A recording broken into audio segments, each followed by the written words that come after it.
I am sorry. Thanks for coming in. Anna. Thanks for coming. I'm Wally, in the middle.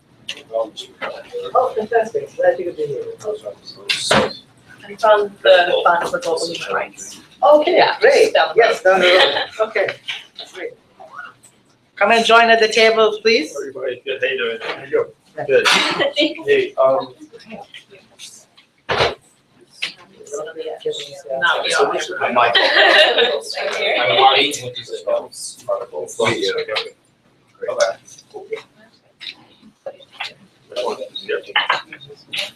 Michael. Hi. Thank you. Did you go to Burma? Yeah, go there now. Oh, you do? Yeah.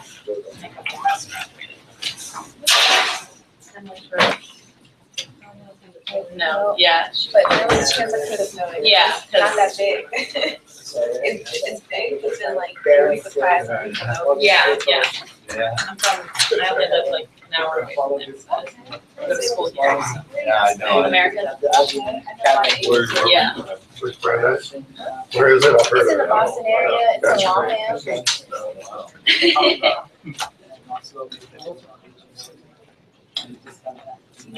Yeah, I did. I think the pilot, I I am saw too. that. Yeah. Where are you going? Oh, you are, okay. Yeah, I live in here. Okay.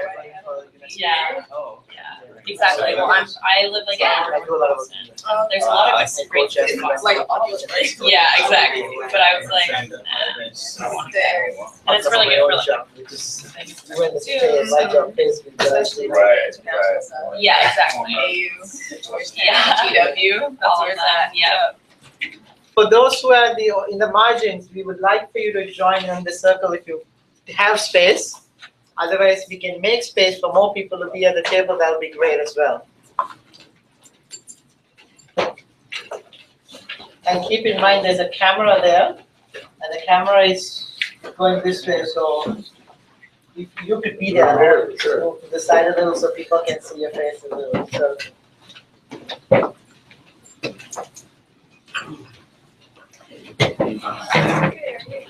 Hi, I'm Anna. Anna. Yeah, right. All right, Michael. Okay, great. That's my job. Sure. Oh, great.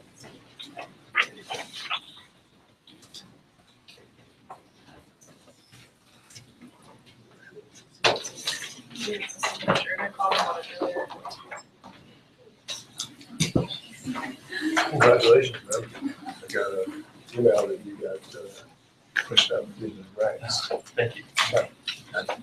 Okay. They have the language and all that.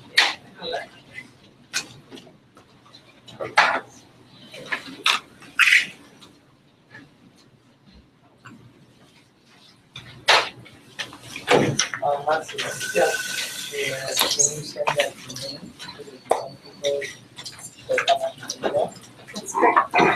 Yeah, get them on there, yeah. That's the same.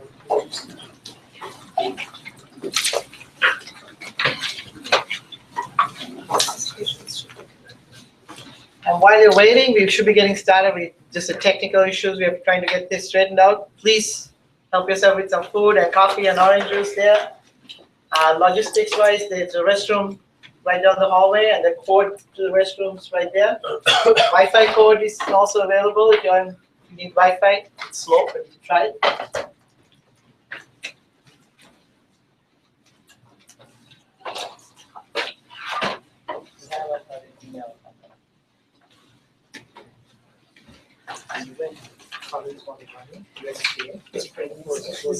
Funds from the peace building fund.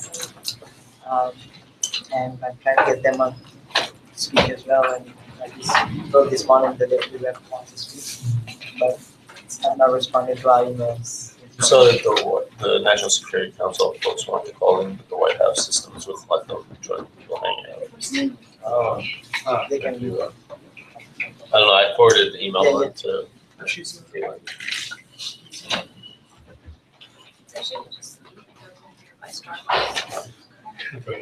What's that place, Swings?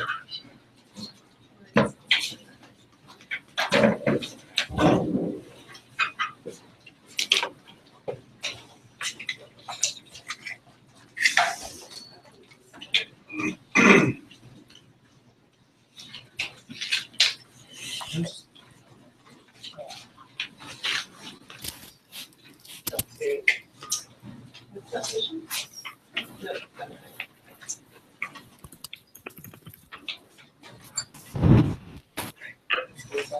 Nathaniel, how are you? Fine. Hello, everybody. This is Nathaniel, he's the chief of police. Fantastic.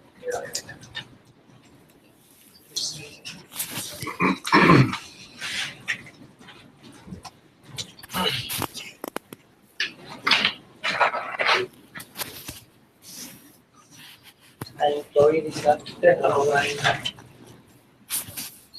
You check, so you don't have a real check. They are all there. All the other speakers are in the same location, but they're not connected. Oh, we don't.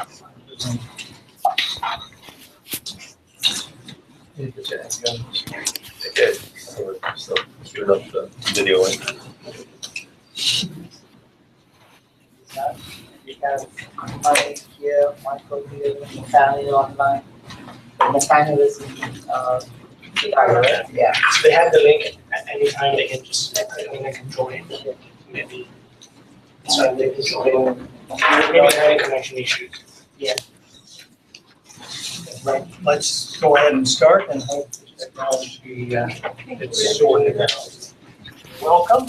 This is a meeting of the Washington Network on Children in Armed Conflict, and I note that in recent years, we have expanded a bit beyond children with meetings based focus on youth peace building efforts in Burundi. My name is John Williamson. I'm the Senior Technical Advisor with USAID's District of Children and Orphans. Since 2004, the Washington Network for Children in Conflict, WICAC, has been co-convened by Search for Common Ground and USAID Special DCAL. So we are basically a forum for people from different areas concerned with children and youth by our conflict. We come together to exchange information on relevant issues. We are not an advocacy group. We do try to provide a forum where people can bring information approaches that are being used in the field. And typically participants include people from NGO world, government, universities, consulting groups, etc. So let's just quickly go around the room, introduce ourselves, and then over to my colleague, Sergeant Fellis. So, Morning, I'm Madeline, I'm an intern at State Summer with the Conflict Association. My name is Jennifer Hoffensberger, and I was most recently with National Democratic Institute. My name is Jiro. I'm from Japan. I just graduated American University a few weeks ago. I'm Karen Kwan. I'm with the National Endowment for Democracy. I'm Caitlin, I'm the Program Associate for the Children and Youth Team here at Search. I'm Wale, I'm CEO of Washington.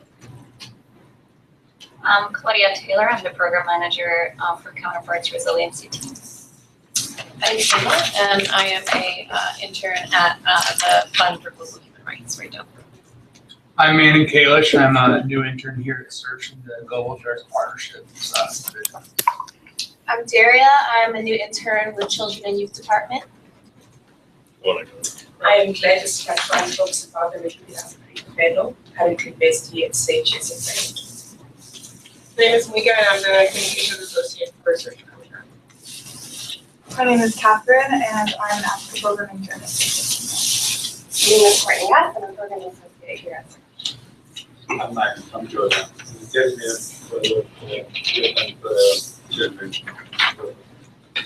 I'm Bridget Weiss, U.S. Representative for Peace Direct. I'm Jeremy. I'm also an intern here in the Children and Youth Division of Search. Christoph Colligan, I'm manager of Africa programs at Kids Save International.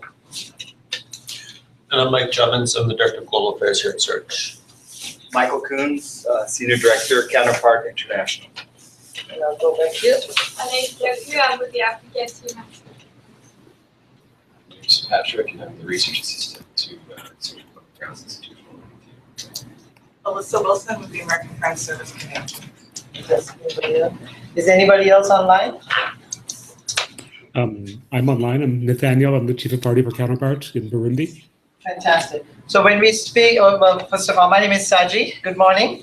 I'm really, really happy that this event is happening despite some technical issues. It's a very timely issue.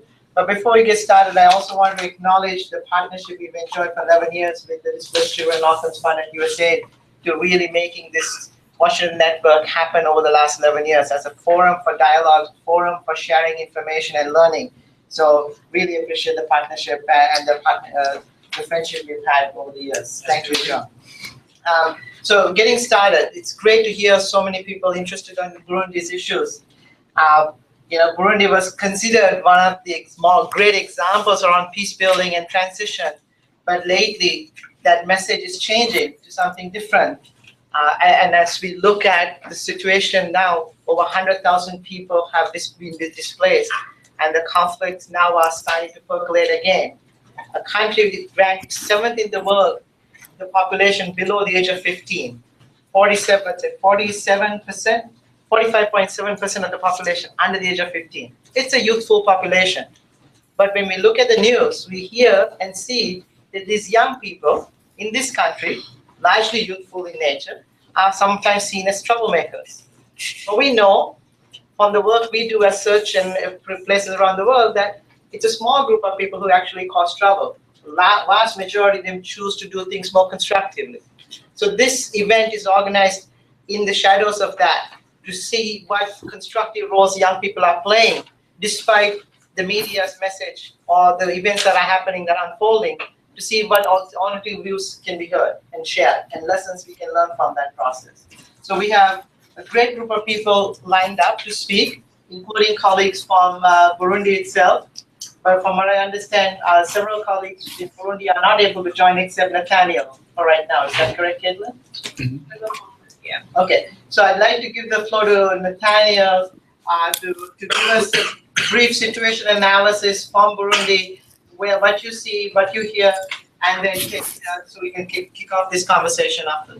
Okay, Nathaniel? All right. Thank you very much. Just to clarify, I'm actually in Rwanda at the moment. My staff is in Burundi. Due to security, I've had to leave. And so in terms of a situation analysis, I'll probably end up deferring at least partially to my colleagues, Claudia and Michael. But what I can tell you, as I'm sure everybody's aware, the current violence broke out as of the 26th of April. So it's been just about a month as of today. And of course, this is all related to the president's attempt to seek a third term, which is generally seen as unconstitutional by virtually every interpretation except for the Constitutional Court of Burundi. And so this has led to pretty widespread protests that have been continuing, oftentimes violent. There's been upwards of 20 plus people killed is the latest figures. We've been hearing reports of protests spreading, some into the rural areas, but primarily confined to most of the capital. And then there have been several sort of key incidents that have happened as a result of this. On the 13th of May, there was an attempted coup d'etat, which occurred when the president, Pierre Nkurunziza, when he was out of the country. The coup subsequently failed within about 2 to 3 days. And as of this point, the president has reasserted his grip on power, and the leader of the coup is still at large. He is allegedly perhaps fled to Rwanda, but that's not really clear at this point either. What has also happened is there have been a couple incidents. Just last Friday, there was an attack on the central market in Bujumbura, which was sort of seen as the first. It was seen as the first to maybe directly target civilians. That happened, and there were at least 3 people killed and about 20 plus injured. The next day, there was a leader of the opposition party, the UPD, the Union for Progress and Democracy, who was assassinated very close to his home, apparently with his bodyguard and perhaps other people as well. And as of now, that's currently about where we stand. The situation continues to sort of come and go in waves. There are days when it's more violent, days when it's less violent. As a brief note, the U.S. Embassy did order the departure of all Americans as of the 14th, and so, as well, the majority of expatriates, I think, have left Burundi at this point. Several other governments have begun to cut or talk about suspending some of their development assistance, notably some of the cooperation in the security sector, such as the Dutch and the French governments. I think that's sort of about where we're at situationally at this point. I'm not sure. Is there other information that would be helpful? Thank you, Nathaniel. That gives us a quick situation from your vantage point. Yes. Other colleagues are not here down there, right? No, Nathaniel, have you heard anything from them? I can't get a hold of anyone. Yes, I spoke with Patience a few minutes ago. He was in the office waiting for your call. I'm not really sure what's. I sent a couple of emails. Let me try his other address just in case. Okay, Thanks. because I spoke with him about 5 minutes before we started, and he was ready, waiting for you guys. Okay, not sure why that's not going through. Well, while we're figuring that out, thank you, Caitlin, for working on that. I mean, this event is in partnership. It's organized by Washington Network, but in partnership with Counterpart International in making this happen. So really want to acknowledge Claudia and Michael's efforts in realizing this and bringing together your counterparts from Burundi to join in the conversation. So before we get into those conversations from here, I'd like to introduce Mike Jobbins, who is also a former Africa manager, to introduce himself a little more and to talk from his perspective, because you just came back from Bujumbura as well. Some of your perspective, Mike.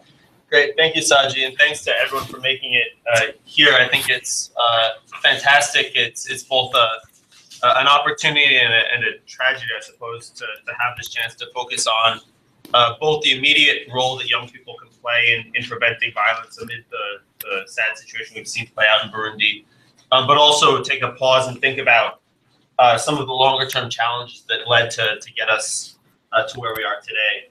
As Saji said, I'm the Global Affairs Director now for about 4 days of Search for Common Ground, but prior to that, I was our Africa Program Manager in and out of the Great Lakes for about 10 years with Search and with other organizations, and I've just come back from Burundi as well as Rwanda and Brussels for meetings related to the current crisis that the country's facing.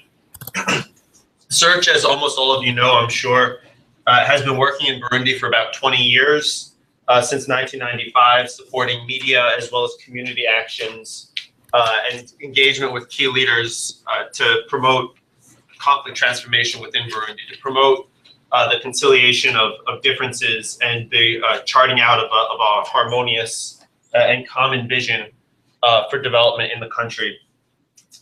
We have a team right now of about 25 colleagues working in Bujumbura, both expatriates and nationals, under the leadership of Florida Hitungiye, who will hopefully be joining us by a conference call when it gets set up. But I wanted to focus on sort of three things today as we look at the role of young people in the situation in Burundi. First, just talk a little bit about our overall strategy and what we've learned as we've seen things unfold. What things I know might be, as this is a learning gathering, what might be applicable elsewhere to think about as we look towards elections in Zimbabwe, as we look towards elections in Guinea and in other countries facing similar challenges. And then talk a little bit about some of the specific opportunities in the Burundian context. I know that we have a number of colleagues from both donor governments and diplomatic partners joining us by video call in Brussels. And I apologize if my New Jersey accent and tendency to talk quickly makes it hard to follow. But I did want to highlight some of our policy recommendations, both for donor governments and the international community, specific to Burundi. So Search has been working with young people in Burundi now for almost all of the time that we've been in Burundi.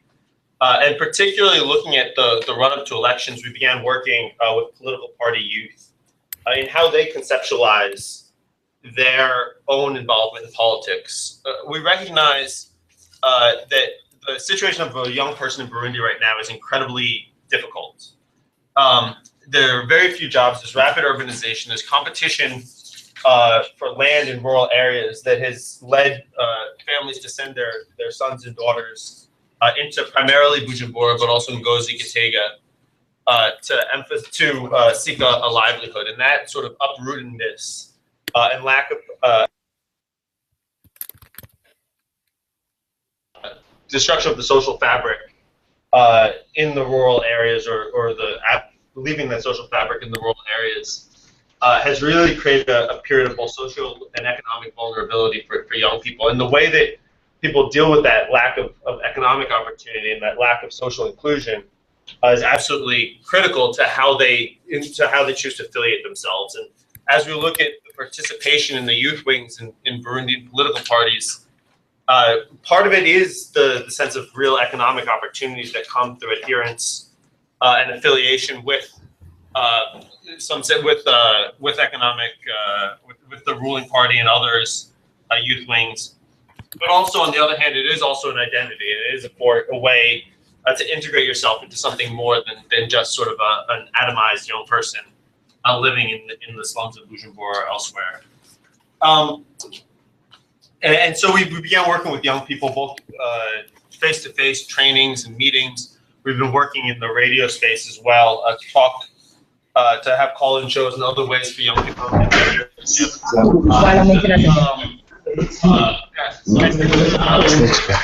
Hello. Hi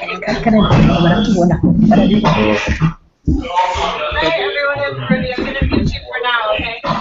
Integrate yourself into something more than just sort of an atomized number. I think the main lesson that's worth taking forward from a programmatic standpoint, though, as we've seen this conflict unfold, is something that people were signaling to us earlier, but that we didn't necessarily take to heart, and that is really distinguishing, as one colleague said, between the people who lead the youth networks in the daytime and those who lead in the nighttime. And recognizing that the formal structures of any of the youth political party wings aren't necessarily, although many of it's the same individuals, it's not necessarily the same people who's the president of the chapter in this area that's also going to be involved either in protests or in violence in one way or another. And distinguishing between sort of the formal networks and the informal networks, and making sure that, one of the challenges that, since Burundi is such a youthful country, you have 5 million youth, right? And which of those 5 million are the ones that are investing the limited resources that you have in, and how do you map out where that potential is to make a positive change, and where do you invest to mitigate the risk of a negative involvement, and thinking through a lot more carefully the involvement. And certainly, I think as we begin to look at our youth strategy in USD and elsewhere, a much more nuanced analysis is what we'll need to focus on. I think before we go to Burundi, I think there are 3 things that I wanted to share with the more international community about what role a youth strategy can play as we try and seek a way out of the current crisis and the current situation of violence. The first is that ultimately we know that there'll be talks this weekend in Tanzania, and there's ongoing talks being led by Said Jinneh at the tactical level among political parties. Right now, we know that there'll be a higher level process with the regional heads of state this weekend. The conditions for a dialogue to succeed, either at the tactical level in Bujumbura or at the regional level, are not present right now. There's no sense if things don't change, we risk being in a position of only bringing people together to tell one another that they disagree. There needs to be confidence-building measures right now in Bujumbura to create positive momentum for a dialogue process to succeed. And one of the best ways to do that is through the actions that young people are taking today, that they'll take tomorrow and every day as this crisis goes ahead. And so the extent to which political parties, to the extent to which the different organizations involved either in protests or in other forms of political campaigning can encourage their young people affiliated with their movements to dial back their behavior, to demonstrate restraint, to demonstrate the statesmanship that every political party claims to want for Burundi. That's absolutely critical to building the conditions for a longer-term dialogue process to succeed, and that's something that we're working with right now. I think the other element to that, focusing on immediate violence prevention, is humanizing the members of dehumanizing the members of everyone involved in political activism in these times. There are people right now, people talk about the Imbonerakure this and the manifestation, the manifestant that, but at the end of the day, those are fundamentally dehumanizing and globalizing terms. There is not unanimity within the Imbonerakure. There's not unanimity within the manifestant or with any other political faction. At the end of the day, these are individual choices that are being made by individuals, and to the extent that we can demonstrate that humanizing element and not globalizing, but making sure that we are highlighting the diversity of opinions within each of the political structures, that can only help to decrease the risk of violence. And that's something that Search is doing right now through radio broadcasts on the national broadcaster and regional partners. It's something that we're highlighting through our social media and other channels within Burundi as a way to emphasize the importance of treating everyone as individuals. I think the last point is that fundamentally the international community, including the donor partners, have asked Burundian youth to assume an unthinkable responsibility. If you look at the statistics that the International Food Policy Research Institute put out with regional as well as U.S. Researchers, the malnutrition rate in Burundi right now for children born today is about 40%. Under the optimistic climate change and population scenarios, that'll drop to 35% by 2050. That means you're asking young people to accept not only starvation and hunger today, but to accept that throughout their entire lives, there'll be 35% malnutrition under the best case of scenarios. And for the international community to now call young people to be quiet and call young people not to be angry in a situation that's fundamentally infuriating is hypocritical and unrealistic. At the end of the day, if the international community is concerned about making sure that young people have an opportunity to participate meaningfully in society, then there also needs to be a similar commitment to creating opportunities and addressing some of these underlying issues. Right now we see a spike of attention in Burundian young people because they're out in the streets and because there's a crisis going on. However, there was almost no assistance for democracy and governance support to young people or anyone else in Burundi 2 years ago. It's very likely there won't be any assistance unless we change our approach in 2 years from now. So without sustained engagement on supporting development initiatives, supporting economic integration, and sustaining our commitment to support peaceful opportunities for expression for Burundian young people, it's very difficult for us to see anything more than a temporary exit to a temporary crisis. And so I think Search and a number of other organizations that are quite concerned with Burundi over the long term and quite concerned with supporting a better future for Burundian young people. I think all of us need to look not only at how we address the problems of youth participation in violence now, but secure the commitments today for a better and more peaceful Burundi tomorrow. Thank you. Great, thank you, Mike. Very well said, and really appreciate all the points you made. Since we are now able to get our colleagues from Burundi online, I'd like to give the floor to Floride and her colleagues in the office to, one, give us from your perspective on the ground in Bujumbura, tell us what's happening, and then also share from you and our counterpart partners there, what else are young people doing constructively to address the issues that Mike just highlighted.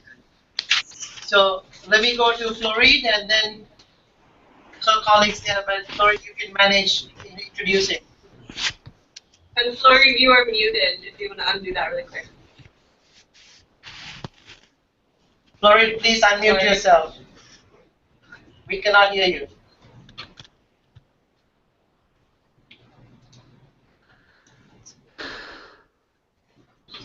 Floride?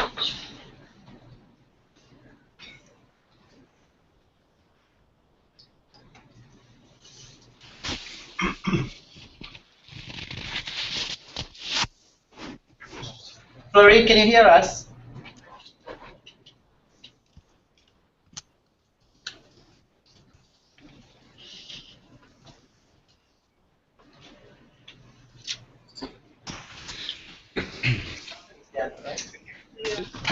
Caitlin, I believe that it looked like that Search for Common Ground had muted the sound for Florine, so maybe that's why they're not getting it.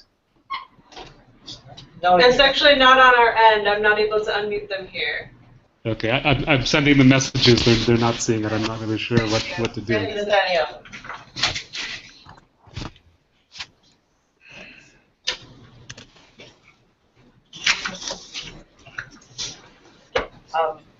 So while we try to get this in, Florine, can you hear us one more time?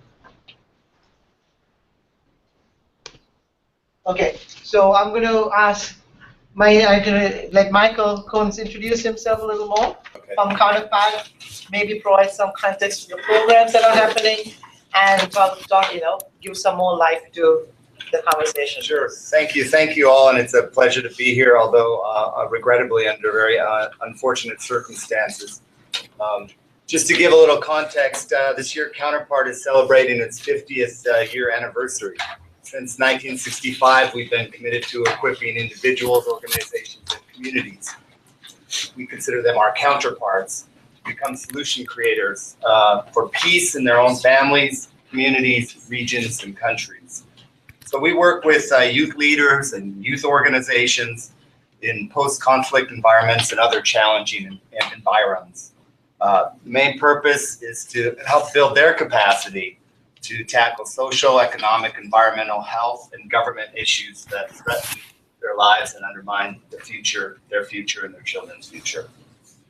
So today, Counterpart is working with about 150,000 leaders. A big chunk of those are youth, with 3,500 organizations in 25 countries around the world. Our approach to peace building is based on the view that youth can most effectively contribute to stable, democratic, and thriving communities and nations when they have the capacity and tools that enable their aspirations, helping them realize their aspirations. So over the past 50 years of peace building and other development programming, we found that the integration of youth into peace building is most effective when youth leaders and youth groups are able to assess and understand the challenges and opportunities in their environment so that they're able to design approaches to solutions that are evidence-based. This allows them to take ownership of their initiatives and advocate for engagement and support from stakeholders and other partners in the communities. From this experience, we have really learned, I'd say, three kind of main primary lessons that really, I think, sync up well with our search colleagues. And that is that youth can better assess economic and social opportunities when they have the right capabilities to do so. For example, Counterpart is currently implementing a USAID-funded YALI program. That's Youth in Africa Initiative to build the leadership of thousands of leaders in Africa across the country, across the nation, across the continent.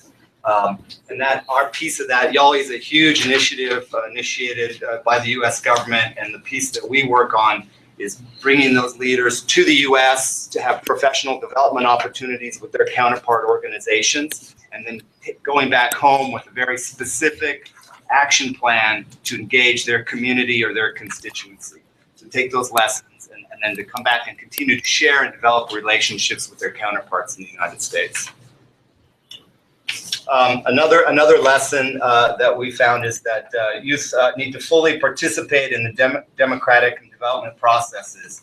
This is key for them to play active roles in peace building and to be fully engaged in civil society, not just on youth issues, but broader on economic issues. For example, in Bangladesh, we're training over 24,000 leaders to build sustainable businesses and improve economic well-being through projects such as building fish ponds, creating a value chain so they can get those fish to market, things like that. Additionally, we found that when youth have a stronger voice, they're better served by local and national institutions with more robust and youth-friendly policies. For example, in Uzbekistan, we supported the development of about a dozen youth groups coming together in a forum and developing collaborating in the design and implementation of a youth engagement strategy. So many of these lessons are incorporated in a program that we've had the pleasure of implementing since 2004 with our partner, Search.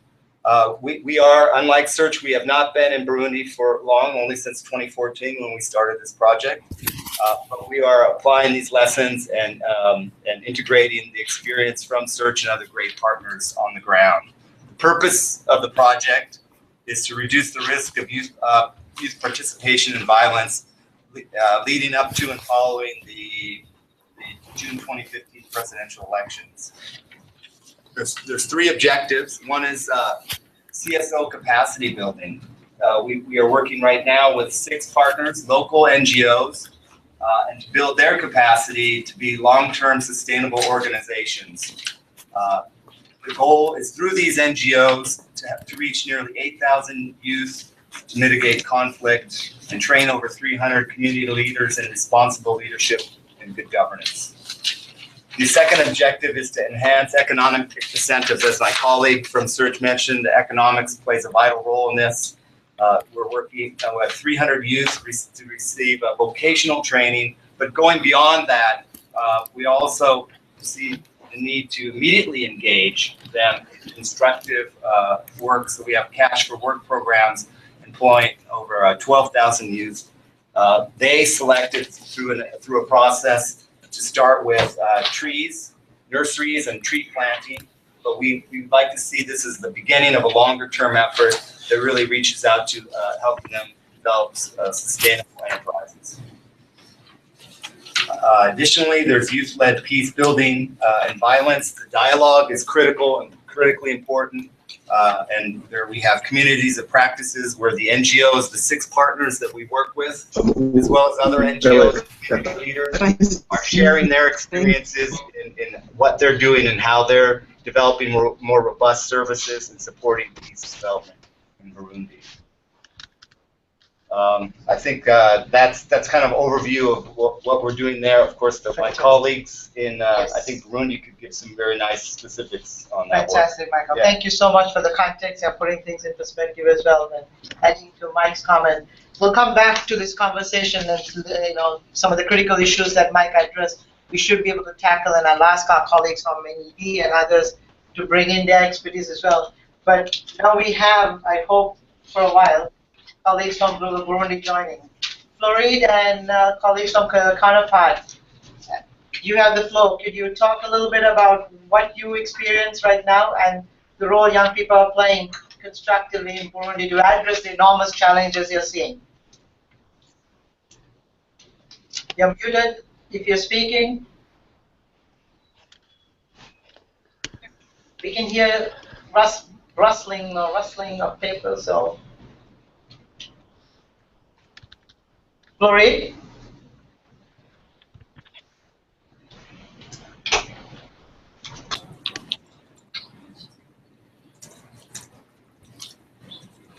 So while we are getting there, maybe we'll have a conversation here. We have the Friends Committee here, NED, and Bridget, you're also here, and wonderful other folks in the room too. So let's try to bring the brainpower in the room at least to have this conversation, to really address some of the challenges. One of the things that's startling is the international community's high expectations of young people to stop violent activities, despite the enormous challenges they are facing, from hunger, for example. So let's have that conversation while we have other folks trying to get online. Okay, so Bridget, and then. Quick update, they might not be able to get back on. Florid just said that their internet went down. They're not sure how long it's going to take to get back on. Okay, but there's somebody who is that? That's Nathaniel. That's Nathaniel. Okay. Yeah, Florid is with the whole Counterpart team. Okay. They're all this lost internet. All right. I'll keep you posted. Thank you. Caitlin, thank you for. And also to those watching online, sorry we had to cut the video feed to make it easier for people in Burundi and Rwanda to access, but hopefully you can still hear us okay. Yeah. Bridget? Yeah, I just pick up on some of what Mike and others said about this challenge in terms of sustainability and funding and the moment of crisis versus the long term. And I think this is such an important issue for all of us who work from the outside of a country or who work with donor agencies or who are supporting local groups with funding and other kinds of support and capacity building. And just would ask Mike or others to reflect on sort of what are the steps that could be taken that would help address this. I mean, obviously the funding mechanisms that we have and the way our political attention is driven here in Washington are not really very good for sustaining the kind of long-term engagement and support that's really needed to get at the roots of these problems, so that we're not in a moment of crisis saying, oh, all the youth should now stop the violence. What are there specific recommendations Search has or others have about this? Yeah, thanks. I mean, I think from our perspective, and looking at, I mean, this isn't unique to Burundi. I mean, if we're looking at northeastern Nigeria, for example, Central African Republic, if you look at certain parts of Yemen or Pakistan, the need is absolutely enormous, and no one can expect any outside organization to fundamentally, end poverty tomorrow. We can't do it in this country, and we certainly can't do it abroad from a U.S. perspective. But what assistance can do is help move the needle, right? And so people in the frustration that young people are feeling in Burundi isn't just that they're poor, it's that they're poor and getting poorer. The people in the Sahel aren't frustrated because they're hungry, they're frustrated because they're hungry and getting hungrier. And so it's not necessarily only the baseline that's the issue, but ultimately the trend line. And so while the baseline is a heavy lift, if you look at the ILO unemployment statistics in Africa, the unemployment projections is best case scenario, unemployment drops by 1 or 2% over the next 10 years. Worst case, it increases by 1 or 2% over the next 10 years. The questions of economic development, employment, economic inclusion, inequality are relatively long processes that don't necessarily move on the same political and conflict-minded timeframes that we need to operate on from people who worry about this side of things. But what you can change through strategic investments is the trend line. And so recognizing, working with Burundian youth in this case, it's not only, recognizing that you don't necessarily have a guarantee of employment today or tomorrow. How do you identify what you want out of your life? And how do you identify your vision for how you want to participate in society? And how do society's leaders figure out how they want to include you? Recognizing that if you're not included in a formal process, you may very well be included in criminality or an informal process, to speak euphemistically. And so I think that's one way that investment is absolutely critical. And looking at in Burundi particularly, the economic future of Burundi is fundamentally entwined with its progress or lack of progress in integrating into the East African community on one hand, and the state of PGL, the economic community of the Great Lakes on the other hand. And improving regional integration and supporting a culture as well that's able to take advantage of the opportunities offered by regional integration will go a long way, I think, to not necessarily change today or tomorrow the economic situation of Burundi or Burundian youth, but it can create an opportunity for people to participate or feel that things are moving in the right direction. Regional integration isn't in and of itself a solution to the problems in Burundi. Certainly the questions of workforce development, the questions of also cultural preparation for post-conflict society to take advantage of the opportunities offered by regional integration is also a huge step. So it's not just do you have the hard skills, but you have the soft skills to compete against Kenyans and Ugandans once the legal barriers to competition are there. That's not entirely clear. We've seen South Sudanese, for example, be great losers in East African integration. Although there's been more trade, they haven't necessarily had more formal sector skill building. They haven't necessarily had the soft side, the cultural preparedness to participate and compete within a globalized East Africa or a regionalized East Africa. So I think that's one thing is really the integration, and the other is the social side, and recognizing that economic marginalization, economic exclusion is going to be part of life. How can you help support all of Burundian society to become more accepting and more accommodating for young people living at its margins?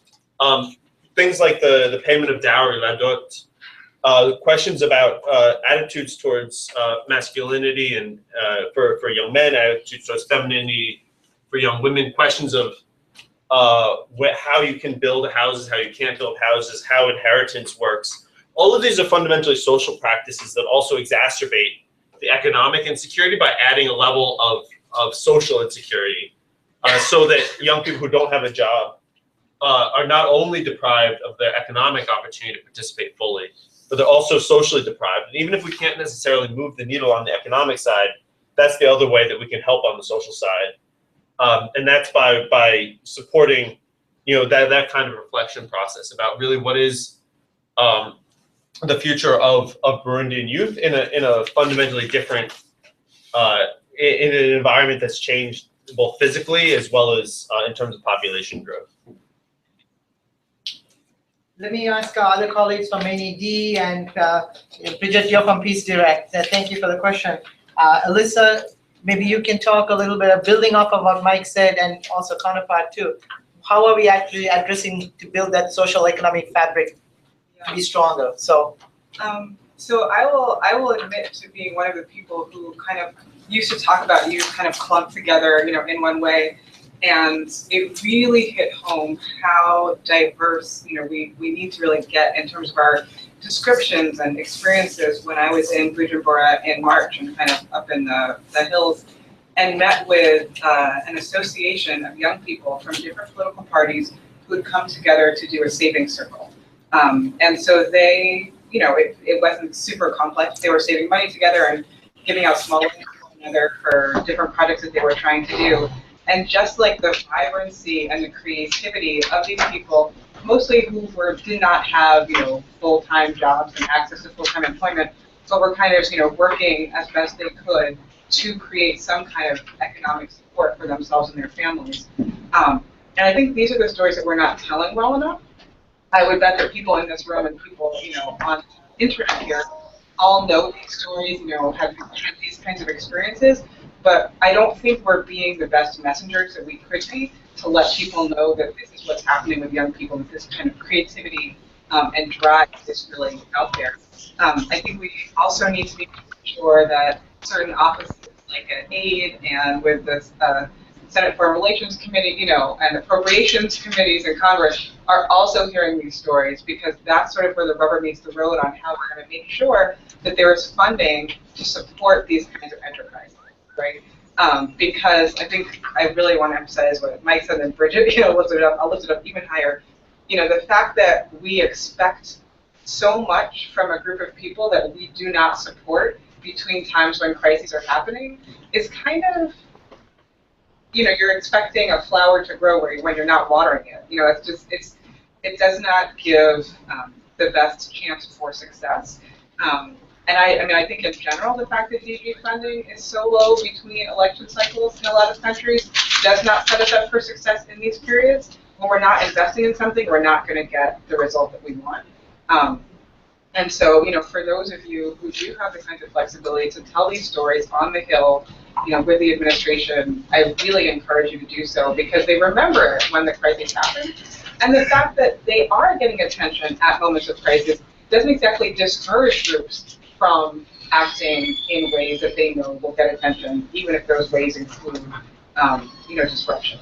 So even though it's a small percentage of the population, they're getting international press, people are paying attention globally, and so we need to figure out a way to really support those who are doing something else and to make it so that we don't get to these sort of cyclical moments. thank you, Alyssa. So I'm being told that colleagues from Burundi are able to join again. So just to bring you up to speed, the conversation here has moved from situation to the expectations the international community is having on young people, especially in transition places like Burundi. But the question that keeps coming up is, are we properly equipping, supporting, and amplifying the good work that they are doing? So with that in mind, maybe Florida and our counterpart colleagues in Burundi, maybe you can highlight and help amplify the constructive role and the positive things that young people are doing in Burundi right now to address the challenges, the enormous risks and challenges they're experiencing. Over to you, Floride. Hi, Saji. How are you? Well, what a beautiful voice to hear right now. Florida, Thank you. I am sorry, I am alone in my office because before I was at the Counterpart office, but there the internet was down. And then when I came, it is just in some minutes, I was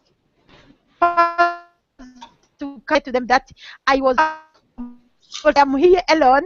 Sorry, I think probably I can write a message to patients to join the team here at Search for Common Ground. Meanwhile, I think I can go ahead with your question. Thank you. Go ahead, Florida. Okay, thank you very much. And I am sorry we were not able to follow the other presentation, but I can go ahead directly with the question. Just to say that 1 second minute, just to say to patients that it is open. It's calling me. It is yugurutse nimuze. Ndi muri studio. Sorry, I was talking to patients to say him that it is I was able to connect to you. Then to say that in Burundi, as you know, it is somehow there is somehow insecurity, but also I can say there is life. There is life. There is people who are working and who are taking this insecurity as opportunity. And just to say what is done now, there are some who are working with youth, as you know, Counterpart and Search for Common Ground are working with youth on how to consolidate the peace in our country, but also to be able to contribute to this insecure context. And in such, I can say that we are from the time that when the youth and the other political leaders started the demonstration, we focus on some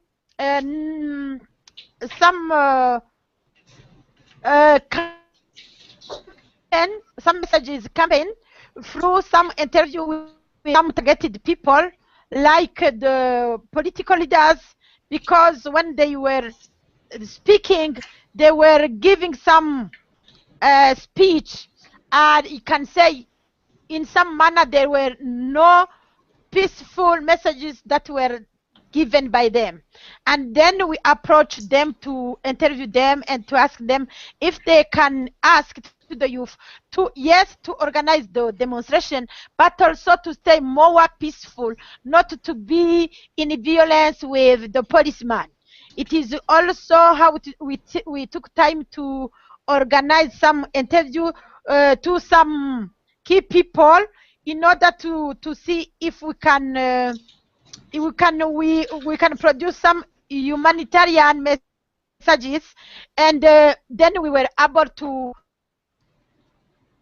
for a police agents, to the militaries, to the demonstrators, to children, parents, what they say about the context, what they feel also, what they can give as a contribution in order to see if this those violences can be reduced and we can have more peace.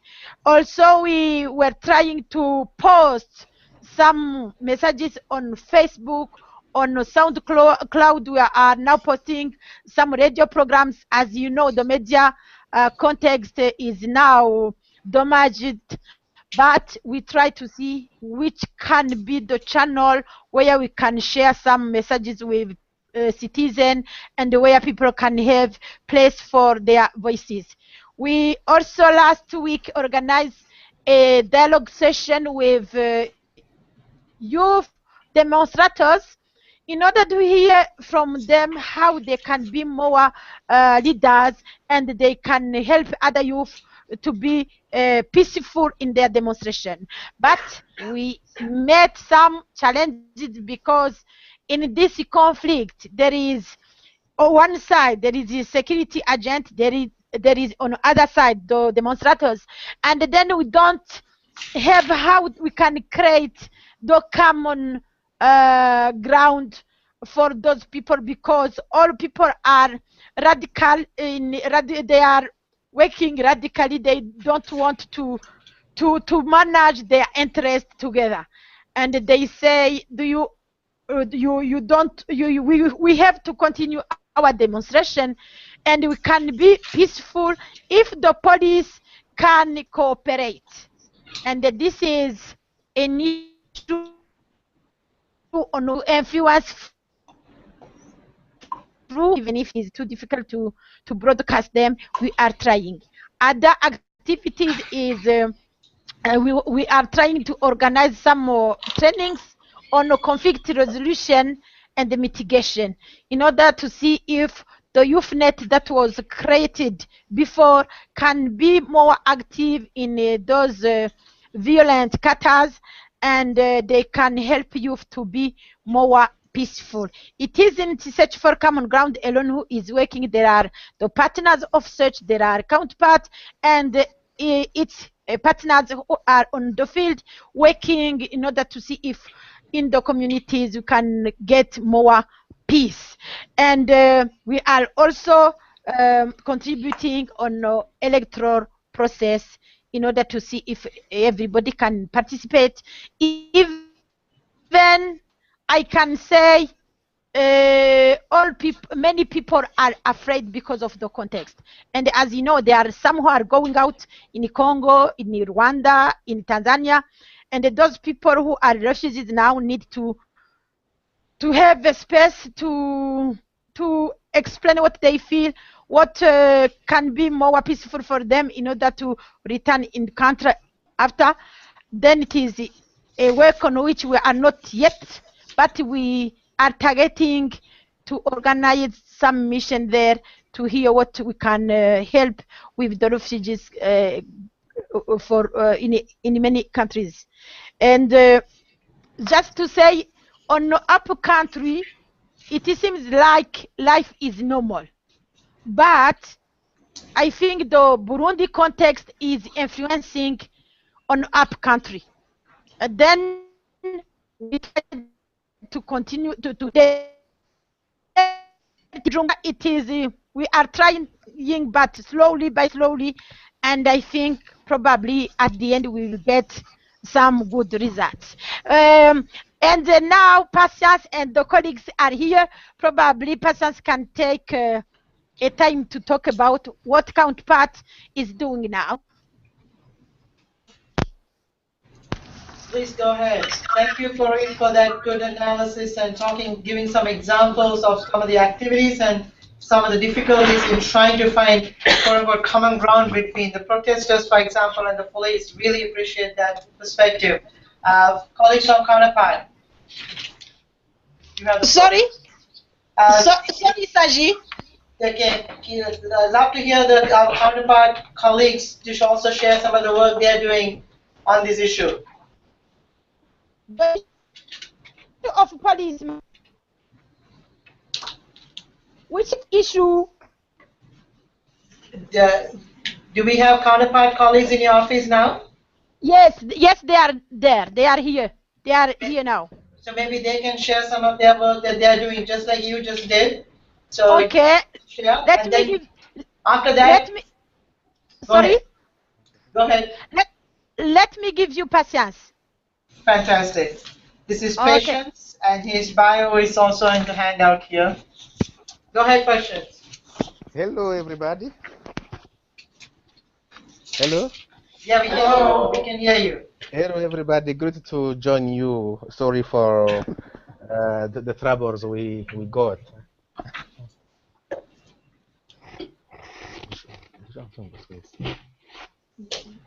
Hello? We can hear you. Go ahead.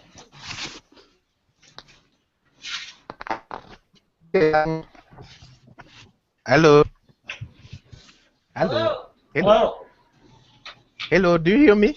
Yes. Loud and clear. Okay. I'm here with Adrien, with the youth development and the capacity building specialist for youth for peace building in Burundi, with Jean Paul, who represent one of our partners on the ground, and who is also a young man.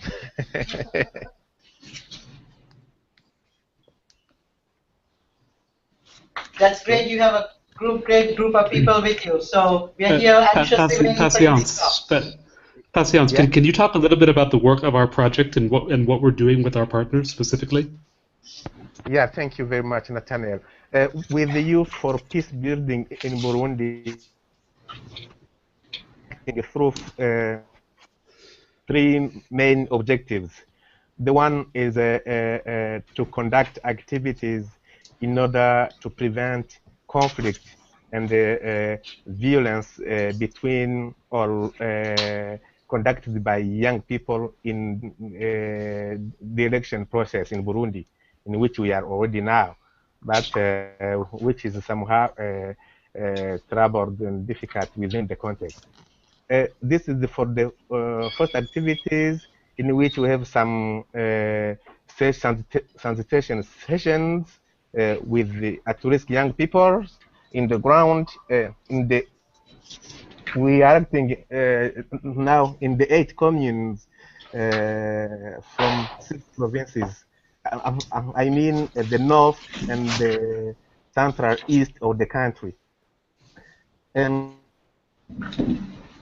also conducting activities like to build outreach activities, to mobilize young people, to consolidate their peace, but also the cohesion, the social cohesion in the communities through sports and cultural activities or events. We are conducting with our partners cash for work activities. This is activities which target already 1,200 young people identified within the communes, and then with them they are mobilized on the ground to work in the community, and they get money so that they could have some money to spend with their needs, actual needs, but also to save some money so that they can be involved in their economic life. They are working with some microfinance institutions in the ground. We are also doing with our partners some activity with vocational training, which target those young people who are already educated, have a certain level, education level, but don't have nothing to do. They're jobless. They are sometimes manipulated by politicians on the ground to do this or this, to be involved in violences, politician activities. With that, we are also doing some activities, exchange visit, sharing visit or sessions, but also we conduct some activities in building capacities of our partners. Perhaps Adrien is with me, can add something. Pascal, sorry, could I jump in for just a moment, please? Yeah. So I just want to quickly add to what Patience was saying briefly. He was talking a little bit about some of our economic strengthening activities, which is the second objective of the project. The purpose of that really is we did what we called a rapid youth assessment late last year, around September. And one of the things that we found, which I suppose isn't really exactly a revolutionary conclusion, but we found that that poverty was one of the greatest drivers of manipulation for young people. We had people who would tell us that, if you gave them 1,000 francs or a bottle of Coke, then they would do whatever you asked. And so what we did is that in response to that is we designed this economic strengthening program, which features cash for work. And so what that is right now is it's doing agricultural activities primarily. It's tree planting and things of that nature. We're also doing, as Patience mentioned, vocational training for for young people who have perhaps a slightly higher educational profile. And so that, in that sense, it really is, we believe it really will be sustainable, because these are skills that these young people are going to get, and then from there, we also intend to provide them kits as well that they can then use to actually practice these traits that they've developed as a result of our efforts. The Cash for Work, we are hoping that it will be that it's something that will be continuing, but at this point, we're not exactly sure. We can also refer to one of the things that we've been doing is really working to build organizational capacity of our partners. We led a process. Counterpart has a sort of proprietary, unique process for organizational development. We conducted an assessment of all 6 of our partners earlier this year, and we determined what were some of the key gaps that they had. And so, working with these youth-led organizations, we are then able to provide the technical support and some of the materials they need that can then help to make them more sustainable in their efforts to promote peace among youth in Burundi.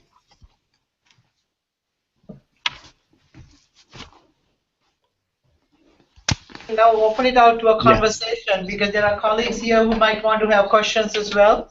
So anyone have any questions for what's happening? And I love to hear what the results are of the work that is being done on the enormous challenge situations. It's as a way of amplifying these positive narratives. Mike? If I can be a little bit provocative, since we have 2 of the main NGOs working on preventing youth violence in Burundi, as well as USAID, one of the main funders supporting youth, the alternatives to violence in Burundi. Yet, we see a great deal of youth involved in violence in Burundi, despite what Search has done, despite what Counterpart has done, despite what USAID and the American taxpayers have paid for. So to be a little bit challenging, what are the lessons? Is this a failure, Nathaniel, Floride? Is this, is this a failure of what our program set out to do? Is this a failure of what USAID set out to fund, or are there things that we can learn? Are there things that are succeeding? But maybe you could take a little bit of a. I'd be curious to hear the reflection of what among peers what we should learn and draw from this. Sure. Well, thank you for your question. I certainly wouldn't characterize the work that we're doing as a failure. I mean, obviously, this is when we designed this program. We anticipated a scenario where things could get violent, and I do think that for every beneficiary we are working with, that is one less beneficiary who is potentially engaged in manipulation and/or violence. So, I think if anything, the lesson learned is perhaps this needs to be at a larger scale.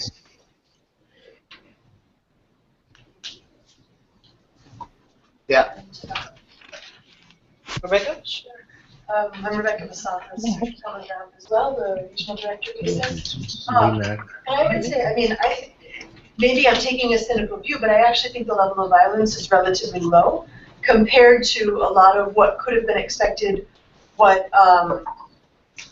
how the behavior was in 2010 and the way that the youth wings were acting in 2010 and the level of violence that led up to the election in terms of extrajudicial killings and that types of things. I think also, I would say that with the people sought a different way to address the situation for a number of months, and people tried a number of nonviolent ways in terms of influencing, particularly the president and others, to make other decisions.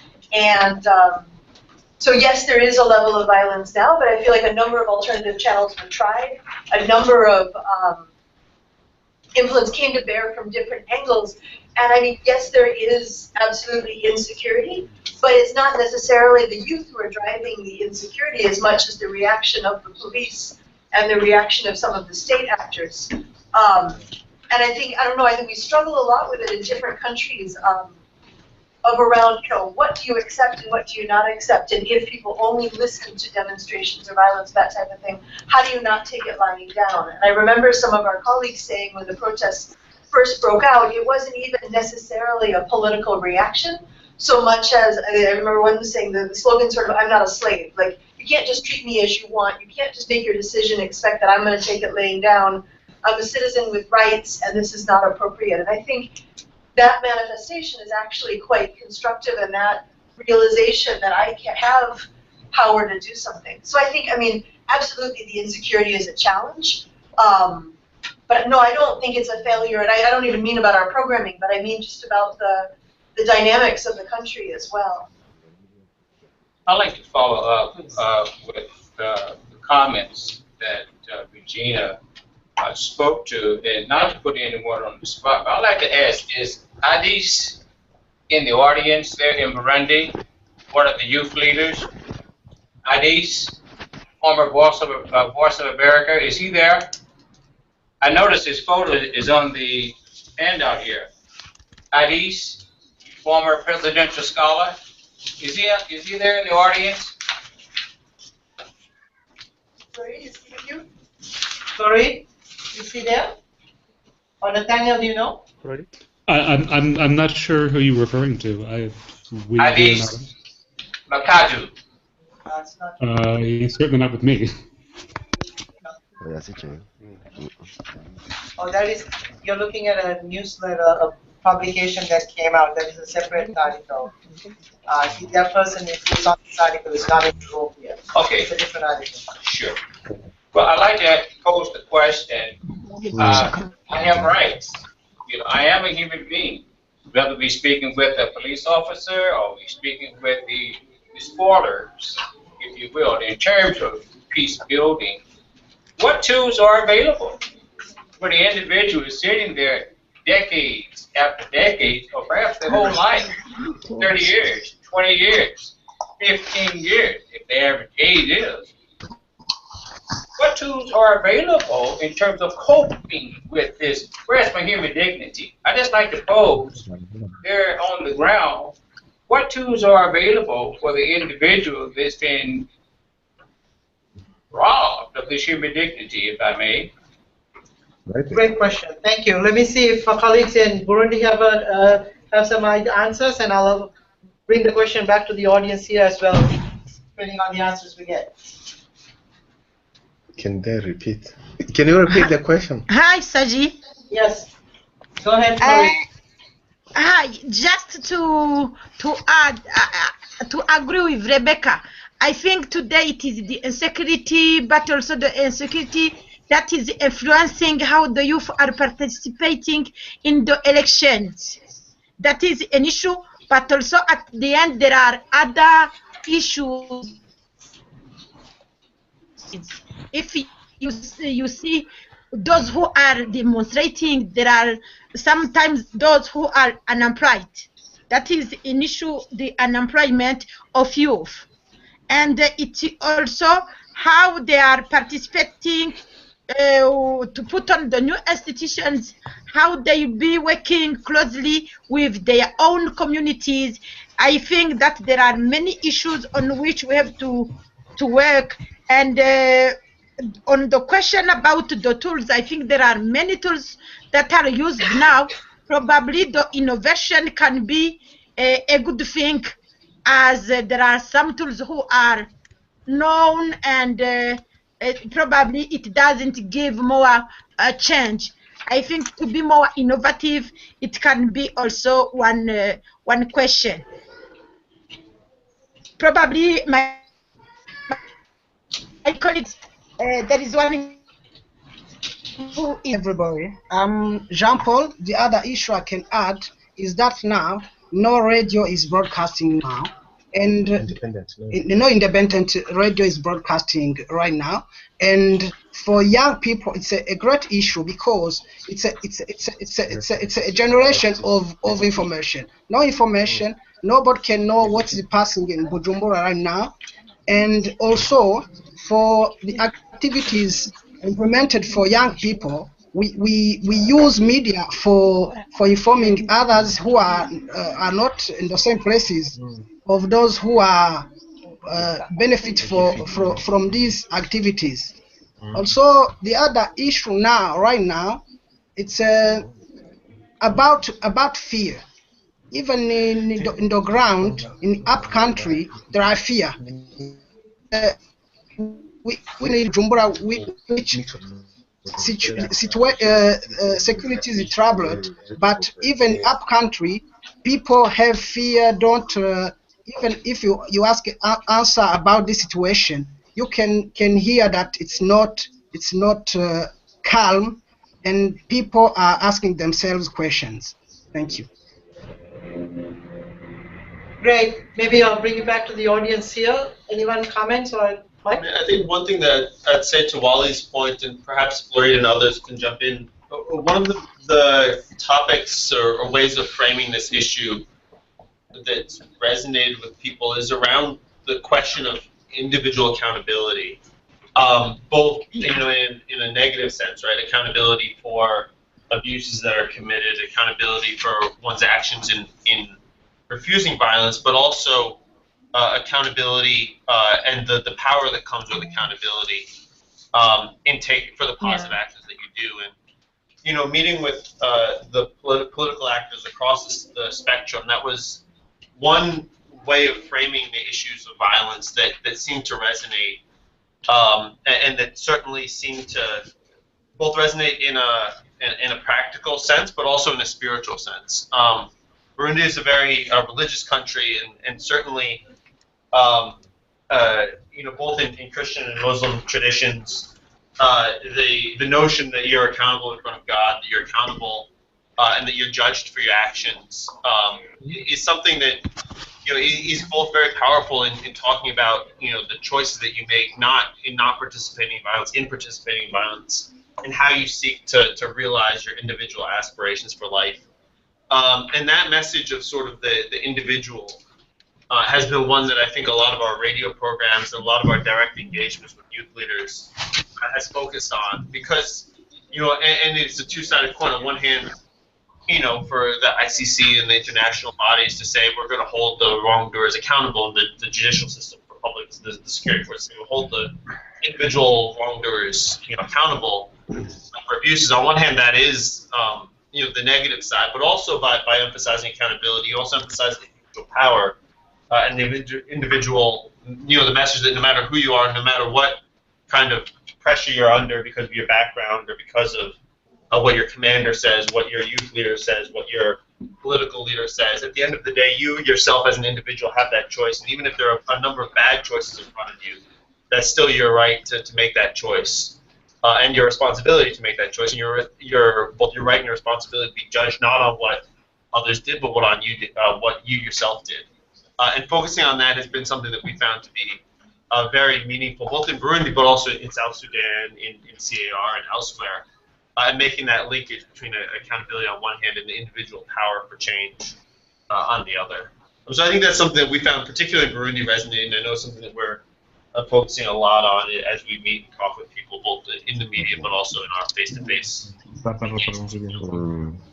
Taking your lead on this, and just to push a little more further on this issue, but you underlined that the issues young people are dealing with throughout their lives are enormous, right? So how could a radio program that talks about accountability and gives them a sense of aspiration that they could, in a sense, aspiration and encouragement to be responsible and accountable, yet they're still hungry, yet they're unemployed, yet they're challenged by other pressures.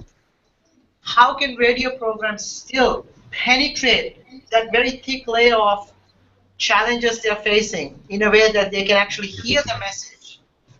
So what are some lessons we have learned, and what are the principles that we can use to amplify this issue that radio can be intergenerational as well as build trust? Yeah, and I'll let my colleagues in Burundi complement this, but I think there are two things. I mean, in the idea that radio is there to pass out messages is a very sort of, is not a notion that we at Search necessarily subscribe to, and sometimes we do encounter these sort of post-Soviet and nationalized kind of stations that view radio as the role to educate and uplift the rural masses, and this kind of like, we know when it's to educate and instruct people.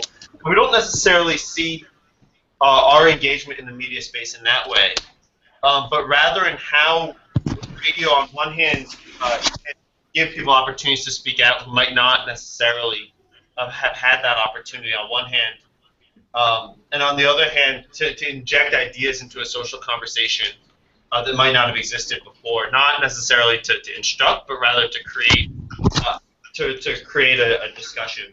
And so in the first, for example, in Burundi, we have a radio program that we've been running for a number of years called Isanganiro Raruka, which is the Crossroad. It's a youth dialogue show. It's a call-in show with Search for Common Ground facilitators in partnership with Radio Isanganiro. a radio broadcaster that, as colleagues alluded to, at the moment is shut down. It's a call-in show that gives an opportunity. At the end of the day, talk is free, or it only costs the airtime of your cell phone.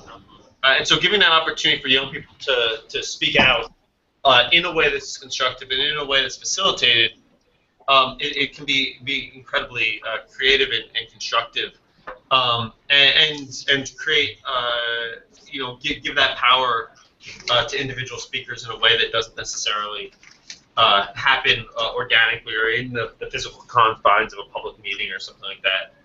And then the other is really how we inject things into the social conversation in an environment where often young people lack role models or lack models for how you get involved in a different way from what people are telling you. Radio skits and radio dramas. We have a show that's airing now, which is that goes on every Saturday on RTNB, the state broadcaster. That tells a story of a young person who's grappling with questions of how you get involved in violence, of how people are instrumentalizing you. Not necessarily to instruct, but rather to give different models and different role models and things that can be talked about as a point of reference or as a model of behavior that can be constructive. And so, in last Saturday's episode, Momo, who's the young, hero or focal point of the drama, is dealing with how he chooses not to become involved in violence from a person who wants to arm him and get him involved and instrumentalize him. I know some of those who are here in Washington have copies of some of the case studies of other ways that young people have been involved, particularly in the media space. It's a Peaceful Rising handout. If you guys don't have it, there's some different kinds of journalistic stories that were assembled by Saji and his colleagues that are worth looking at. But really, the idea that talk is, they say talk is cheap, and it's true. And so to the extent that we can take advantage of the fact that talk is cheap and a lot less, that it's a great way for young people who don't have those resources to have an opportunity to speak out. So yeah, those are some ideas, but surely the colleagues in Burundi have some other points. So over to our colleagues in Burundi, Florida and others. What results do you see from the work you're having? Yeah, let me add something. Yeah, I think I can add something.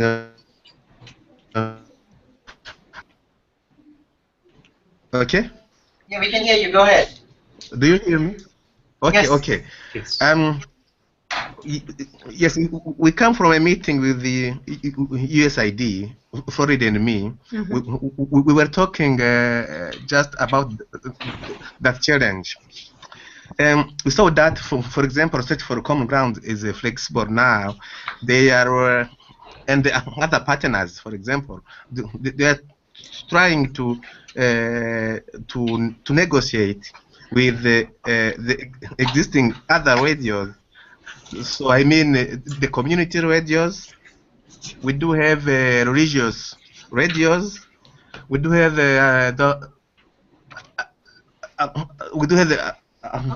outreach community. Yeah, I mean outreach community radios, but also we are heard here, which are followed here. For example, BBC, Voice of America, RFE. So partners are looking how to negotiate with those existing radios who are followed here in the country to see how we can continue with them, because we are not sure the popular radios which have been destroyed will be operational in very early before the end of the election process. This is what I can add to the program radio. Well, anyone in the audience have any questions for colleagues in Burundi? Do you have any questions? Jiro? Yes. I was just wondering, like, there are a lot of young people, and are they living with their family, and do they have a conversation? Didn't follow the discussion. Yeah, we didn't follow this discussion from the beginning, so it means that we. Okay, I don't know if Adrian can add something, Adrian, about. Well, I think the question was, are there a lot of young people who are living with their families? Yeah, So and is do that they have correct? a conversation after they participated in that? Hi, Saji. Hi, Saji. Yes, go ahead. I think that it is very important to see how to work closely with those who are working on advocacy, because I think this insecurity is still going on, and we don't see the how the end will be. And I think you can work closely with those who are working in advocacy, share with them some giving some ideas how they can their advocacy, because now it is still showing that there is calm now, but really it isn't calm. The insecurity is still there. Thank you, Florida. We'll get to that advocacy question as soon as we get an answer about the other question that was asked about families and young people. Jean-Paul would like to add something. Jean-Paul. Yeah, thank you. I would like to add something related to advocacy. While some projects are closing now, I think that it's this special time, young people need to be more informed, so that I think our partners, we need that our partners understand that is a special situation, and we need to inform young people and the upcountry Burundi. Thank you. So if I could, sorry, can I just jump in here for a second? Oh, sorry, Patience, please go ahead. No, I'd like to add that what we need to emphasize now is to see how to really create a hope for youth. Because if you talk with every group of youth, they are acting to look for a future, a better future, because of they don't have hope now. According to the bad governance, they do not access to implement. There are corruption. Education is not for good quality. So we need to see how for each group to create hope for their future, for a better future. Great. Patience, sorry, can I just jump in for a second quickly? One thing also Floride mentioned a moment ago, she was talking about advocacy, and one of the things that I'd like to mention that Counterpart has been doing actually as to address that is we recently created what we call the community of practice, and what that is that brings together, we brought together youth from each of the provinces, the communes, I'm sorry, where we were working. We also brought together leaders from the academic sector, from both local and domestic NGOs, as well as from the government. And really, the idea behind that is to come up with what are some youth-focused, youth-centered solutions to some of these issues. We're still in the early stages. We've had the initial launch, and now there are distinct working groups that have come together to try to address some of these issues. I think probably the best person to actually give a really more specific detail on this is Adrienne, my colleague, who has been really coordinating the community of practice mechanism. So I would suggest we pass the floor over to him at this point. Adrienne? Adrienne, you with us? Hello. Yeah, go ahead, we can hear you. Yes, I hear you. Yes. Can you talk a little bit about the COMPRAC, Adrienne? Yeah, the vision of COMPRAC, we try to organize it taking into account the local context. Now the problem, one of the main problems we have in Burundi, it's a communication, because population on the grassroots just have communication from political leaders, which is violent communication.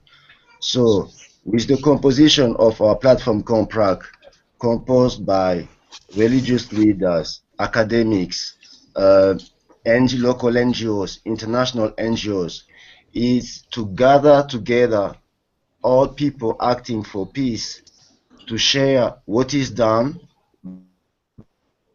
and try to identify good practice to duplicate and share with others in the other parts of the country. But also the vision of our platform is try to have a good channel of communication where as people working on a peace consolidation can agree and formulate some messages together to act as a contrepoids in French. As a counterweight. Yeah, against those bad communication that we have from radios through politicians and other people. So we can make sure that we still give confidence to community on the grassroots if they have same message from different actors in a church, in mosques, and during sessions organized by different CSOs on the field. So we have two challenges: to master communication, to master communication and to keep a link between all actors on the land, so we can increase our visibility and our voice can be bigger than the bad voices around. This is something that the community of practice is actually doing right now in response to this current situation. It is the thematic working groups have been getting together and they've been in the process of preparing a unified message that will be broadcast through whatever means we can. I mean, obviously with the radios being destroyed, it's more of a challenge, but really to put out a declaration that represents a very broad sector of youth society focused on youth, saying that these are the steps that need to be taken to resolve this peacefully and to lead to a more peaceful electoral process. So building up, this is fantastic. So building on this, there's a notion of the advocacy that are, multi-pronged. One is the advocacy that happens on the ground with the populations and the different political structures, and the advocacy internationally as well, who are trying to invest in Burundi. So maybe Mike and others, colleagues who are working on advocacy, Alyssa, maybe you can shed some light on this as well. Alyssa? So there are a number of NGOs. Can you speak up so maybe make sure? A number of NGOs in Washington, D.C. that have been coming together with USG colleagues to talk about Burundi, make sure that we're on the same page and that we're, amplifying voices like what we've heard from our colleagues here in Burundi, to make sure that those messages are making their way throughout the administration, on the Hill. There's a Quaker United Nations office, and they are also doing a lot of work on Burundi right now to make sure that voices, Burundian voices, and their colleagues that are in the U.S. representing them can be heard from different offices at the United Nations. So we are trying to be complementary, look in a complementary way. Thank you. Mike? Yeah, I just wanted to pick up on Jiro's question about families and with the conditions that young people are in now, because I didn't want that to slip under the radar. One of the things that I think we see is particularly, there's a lot of focus on the relationship of land conflict in Burundi has been an underlying theme, and one of the consequences of the rural scarcity and competition over land has been migration of young teenagers from both from both male and female, from rural families into the urban areas. And so while people do live in, obviously like everywhere, people have strong family networks, you also do have a large youth population that's been uprooted in some way. Maybe either the family structure has been undermined or they may not be living currently with their families. And so in a lot of our analysis and assessments prior to this crisis, we were particularly attentive to young people who are not necessarily involved in a traditional family structure. That includes young people in boarding schools and other kinds of arrangements in that at a higher level, as well as young people who are involved in other kinds of informal networks. And so I think, perhaps we'll see more, in the months ahead as we reflect on who's been involved, particularly in some of the more concerning reports of voter intimidation and some of the isolated violent incidents. I think a lot of the concerns are around people who are involved in criminal and other kinds of networks, being recruited and being involved in violence. How that played out over the coming times. But certainly, while many young people are in stable households, I think one of the concerns is over years in Burundi has been the high level of violence among people who are not in stable households. Not only for political violence, but also sexual violence, criminal violence, and other kinds of taking a more holistic view of this particular subset of Burundian society. And I know a number of the reports and things that we did over the past few years have warned about this sort of growing culture of violence among young people, primarily in urban areas. So that's something we'll pay attention to. I think on the advocacy front, I just want to say, I mean, I think that, you know, the work that we're doing is very much at the community level, it's very much at the individual level.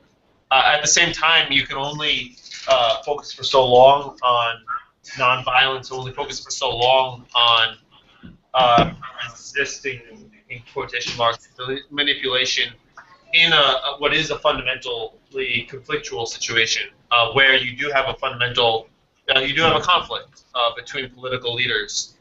And without making sure that our community level efforts, you know, we need to make sure our community level efforts are feeding up towards, you know, building confidence and making the conditions more propitious for a success at the political level, but also making sure that the experiences of young people and the concerns of young people are being fed up and informing or directly informing that process is absolutely critical. And so, you know, I think, you know, and we do see our role both in our outreach in the international community as well as in the regional community, as well as in our engagements with Burundian leaders across the spectrum, really to make sure that we're drawing that explicit link. And frankly, you know, it can't be that we have a political conflict and we say, oh, let's young people to stay quiet and not do violence. That's the job of the British, is not to do violence. And that's not a meaningful strategy. At the end of the day, we need to make sure that we're addressing the overall political conflict and incorporating the perspectives of the communities into that broader solution to what we see as the political conflict of the moment. Fantastic. Rebecca? Just to add one small point on advocacy. Sorry, just to add one additional point on the advocacy, and maybe stating the obvious, but I do think that it's a really delicate question because civil society has essentially been the opposition for so many years since the 2010 election. And so how do they now come in as a credible partner and as a credible voice that doesn't seem aligned with one group or the other when they've been sort of playing that?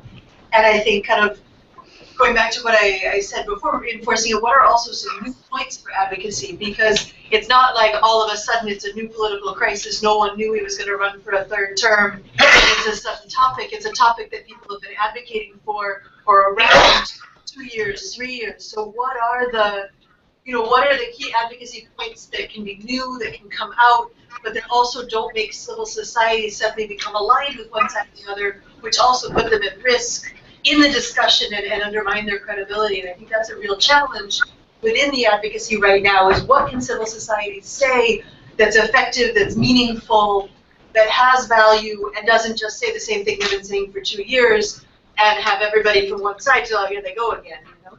And I think that's a really specific element of this that makes it challenging. I'll go to you. Okay, I'll just tag on that. Can you talk, Nathaniel and Patience, can you talk about the youth forum that was underway? There was planned to be a youth forum to kind of start to craft those kind of constructive engagement advocacy messages. I know that there's been changes in the plans because of the current situation. But could you talk a little bit about that? Sure. Yeah. Thank you, Michael. So what we had initially planned to do was we were planning to hold what we were calling the National Youth Workshop. It was actually supposed to be last week, but due to security, it obviously didn't happen. And the purpose of that workshop was to develop what we were calling the Burundi 2025 Youth Platform for Peace.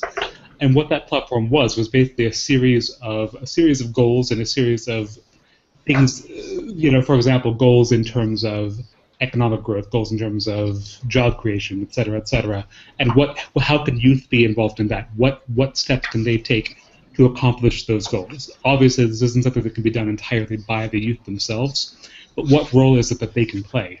We still intend to do this. We've due to the security, we've had to adapt our methodology a bit, and we're doing this more like more in terms of just consultations with smaller groups.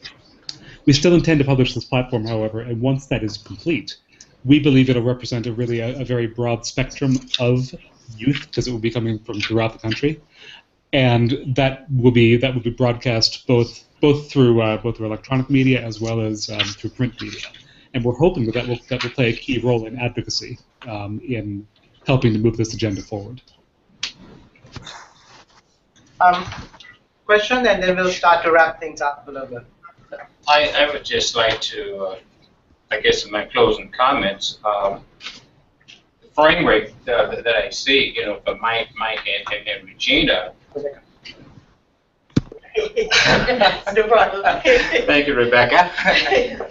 Is that trends do matter. If we're talking about Baltimore, we're talking about northern Nigeria or Burundi, and these trends that we see, are affecting youth feelings and thoughts, which represent their actions. And so, how do we change? Whether we're talking about, a group that was not in alignment and a group that is needed to be in alignment. Actually, what we're talking about is changing the way people think. And I think that Mike speaks to the evidence-based practice programs. And so I think that that's what's needed, is the continuation of working with proven results, evidence-based practices. And so I think that the radio programs, continue to give hope. And what I'm speaking from now is from an evidence-based practice program, the acronym known as WRAP, W-R-A-P, the Wellness Recovery Action Plan. This March we just celebrated our 18th birthday. This tool is a self-help transformational tool, evidence-based, based on sanction. It's in all 50 states, U.S. territories, and about 8 countries. And so I'm really having some great conversations with Mike and some of his colleagues over the last 9 months. So what we are saying is some of the same stuff you're saying, and those 5 concepts is hope, and the other key concept there, is dealing with the idea of personal responsibility. And that's very positive, and that's very key if we're talking about sustained development, if you're talking about dealing with the issue of malnutrition. Now, that personal responsibility is not only for the youth, but it's also talking about the donors. It's also talking about those societal institutions taking personal responsibility. There's spirituality in all of us. And that third key concept is dealing with education. And so we need information from the radio, but we also need the training. And the training is to what? Transform the people. All the research speaks about that, whether we're talking about HIV, the information that was given to them has been a failure. Simply because that's all we did was give them information. We didn't transform the people. So if we want to continue to deal with conflict transformation, we're talking about transforming people. And that has been the missing conversations. From the UN, who's been there on the ground in Burundi, what was missing? Transforming the people. And the fourth key for this here wrap is dealing with self-advocacy. Giving the youth the voice. And last but not the least, the gentleman here is talking about support. So I think that when individuals begin to understand and how to use these 5 key concepts, and then having others to come from a wellness-based leadership, that's what's different. It's giving them an opportunity to come from a wellness-based leadership and using RAP that has been proven to work. I think we may begin to see a different results. So I think that we're offering the same conversation, and we certainly like to work with those on the ground in a smart partnership, win-win. And so that's all I wanted just to add. I really appreciate the positive thing. There's been no failure, but there's been some great experiences. And I think all of this is going to be a continuation of learning as we go. Thank you, Ali. On that note, that's a great way of, articulating from a transformational perspective. Let me go to our colleagues online, starting with our counterpart colleagues. If you can have any closing comments, recommendations, to close with, that would be great. This is an international audience, and there are people online as well joining from the UN and also the UN. So let me go to the colleagues at Counterpart to say, closing comments, please. Sure. Okay. Maybe I'll start. Sorry? Patience, they want some final closing thoughts from us. Let me just add something first and then jump in. I think what I'd like to say, just in terms of the work that Counterpart is doing right now, as I mentioned, when this program was designed, it was with the anticipation that a scenario like what is currently happening could unfold. Unfortunately, it's been proven right, and we're seeing that at least as of now, there are large portions of the country that have become extremely unstable and violent. And I think that really that's what makes the reasoning behind this program all the more critical. What we are doing now is we are showing that in the midst of this crisis, there is a way out of this. There is a way to provide some sort of opportunity for youth to engage peacefully in the electoral process and hopefully even beyond. And so, as I mentioned in response, I think, to Mike's comment earlier, I think that although obviously this is terrible what's happening, in a way it really demonstrates the need and the opportunity for future programming to continue along this line of thinking. With that, I'll pass it over to my colleagues in Burundi.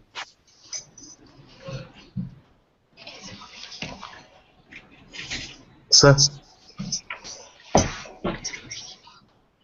Counterpart colleagues in Burundi, Prashant and Yeah.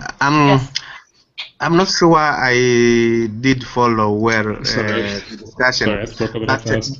But what I can add perhaps is that I'm not sure it is in the same sense, but it's that with our activities with the partners on the ground, we have to adapt. To adapt on the context in which we are and we do not know what can happen to us. As we said, the crisis in Bujumbura can have impact in rural area because in the campaign they follow what is happening in Bujumbura, and with the context, with the lack of information from broadcast radios, it is still very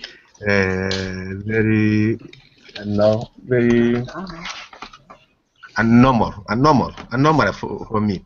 The second thing is that we need, as I said again, with the two activities of Counterpart, I mean the national workshop for youth leaders, young people leaders, and the contract. This could help us to maintain our action leaders in Burundi, even at this program. I mean, sustainability can come from those two activities, and then that one is in line of keeping young people to reflect, to project themselves for their future in different sectors. I mean, education, peace building, I mean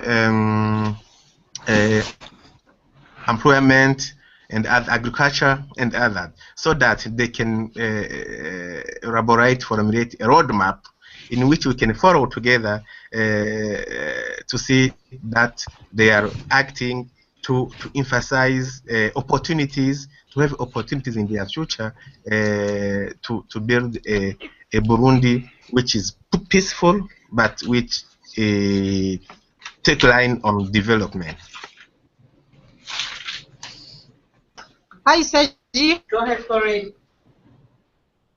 Yeah, I think it could be good if you can open in regional logic in order to to allow some sharing session and experiences, and then the Burundian youth can be more open for the East Africa communities, and then they can't stay in their own small space Burundi.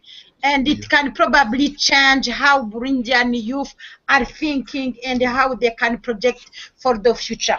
Another thing is I am thinking about how we can use more public tools like participative theater, because now it seems like everybody needs to be involved in activities, and when we are organizing the trainings, it can't be extended to many people and to engage also many people. And as you know, the majority of Burundian are youth, almost 60%. Then I think it could be good if can multiply the public tools like theater, like film screening, and then in that case can mobilize many people. And I think it is also very important to see how we can, again, I can say again, because we from 1995 the context has changed, and I think we were not working closely on a reconciliation because we were on other level, on other step. We were like working on partition, but now I think we have to return on reconciliation, because this context is changing how people were seeing each other, how different groups were living together. I think it could be very good if you can again multiply some activities on reconciliation between different groups, and then probably you can consolidate where there is peace, small peace, like on up country, we can consolidate, and also we can see how to change the violent context, trying to reinforce the reconciliation and the dialogue. Great, thank you, Florid. And thank you, Nathaniel and Christian. I do have another recommendation. Very briefly, please. Very briefly. Yeah. Okay. Thank you. I think we need to strengthen capacity of our partners as CSOs for the advocacy programs, so that they can work on governance, on human rights issues, and other issues which can support our programs, so that young people can access to services. Thank you. Good. Thank you for that. Let me ask my speakers here, take a minute, if you can, any closing remarks, Michael, and then Mike Jobbins. Yeah, thanks. Yeah, I mean, Counterpart and our work in Burundi, we come from the perspective that the key to this, the transformational development that everybody's referring to now, is a sustainable effective communities, NGOs, and institutions. And these are indeed long-term investments in leadership, youth leadership in particular, and in organizations.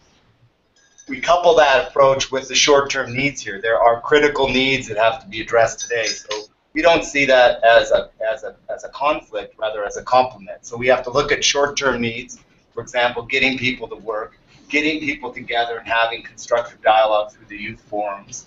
But we also have to keep the eye on the ball for the longer term, and for that, that's capacity building of these NGOs. These, in particular, there could be capacity building for government as well and all that, but where we're focusing with the limited resources we have from USAID is on NGO capacity building. In particular, key to that is the youth forums that we've talked about, and building the capacity of NGOs to design those forums, to design the agenda, to build everybody together. I think everybody here has been involved in enough really good forums to know that it's really all the work in behind the scenes that really is what it's all about. So building the capacity of those NGOs to do that, in addition to building the capacity of the organization to serve its constituents and identify its needs and have sustainable business models for operation. Being true to their mission and serving the areas that we've heard discussed today. In particular, livelihoods is a really big issue. Health and nutrition, food security. So these are longer term. Now we're in the medium and long term. We want to start with helping these NGOs work constructively in the immediate situation and build credibility and learn from those experiences so that they can go on to provide more long-term transformation and change. Great. Thank you, Michael. Great summary. Mike Jobbins? Yeah, I think just on the Burundi specific case, I think the two things to leave with, or perhaps the three. The first is that in the absolute immediate term, in the next week and a half, if there is going to be progress on the political dialogue process, there needs to be traction gained on the low-hanging fruits. The low-hanging fruits that can build confidence right now is changing, is for all parties to become involved in restraining the actions of their young people, working with young people to articulate nonviolent engagement, and particularly working on the question of children's participation in protests, children who are currently detained, and building confidence. I think that's something that all political parties can get behind, and some of these low-hanging fruits can help advance the broader political process by at least identifying a couple of things that everyone can get behind regardless of their particular political views. The second is on the long term, making sure there's a long-term commitment now. As the USG, as the OMB, the Office of Management of the Budget prepares for the 2017 budget requests, as state aid focus on how to reallocate resources, to make sure that right now we are budgeting for the long term so that we don't abandon Burundi youth like we did after the 2010 elections. And third is that all of us here, hopefully, Burundi has been a formative case for search, as well as for many in the peace-building community, for all of us to engage in some earnest reflection after this current crisis is over, on some of the lessons we can learn to both on what worked, and certainly there has been a lot that's worked, and other colleagues have highlighted both some of the specific experiences as well as some of the broader ways we could have imagined things being worse, and in some ways how things were worse in 2010. What's worked, but also where we need to be as we look towards the next rounds of elections after the Burundian elections, so Congo, Guinea, Zim, elsewhere. And so I think those are the three things that I think are a useful agenda to take away from this conversation, and certainly what we will remain focused on in the weeks and days and months to come. Great. Thank you, Mike. Closing, John, any questions from your side? I have no further reflections on our topic for today. Contribution with that is to reserve just for general information sharing, not necessarily related to the meeting's topic. Concerns on children and youth and armed conflict. Is there anything anybody wants to share? Any events that got reports coming out, new developments that you would like to share? Just before we get there, let me acknowledge and appreciate the colleagues. For those who are online,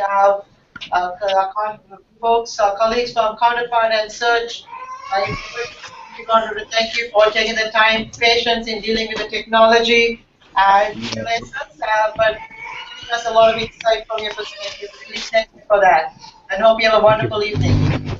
Thank you very much. Thank you. We are very much.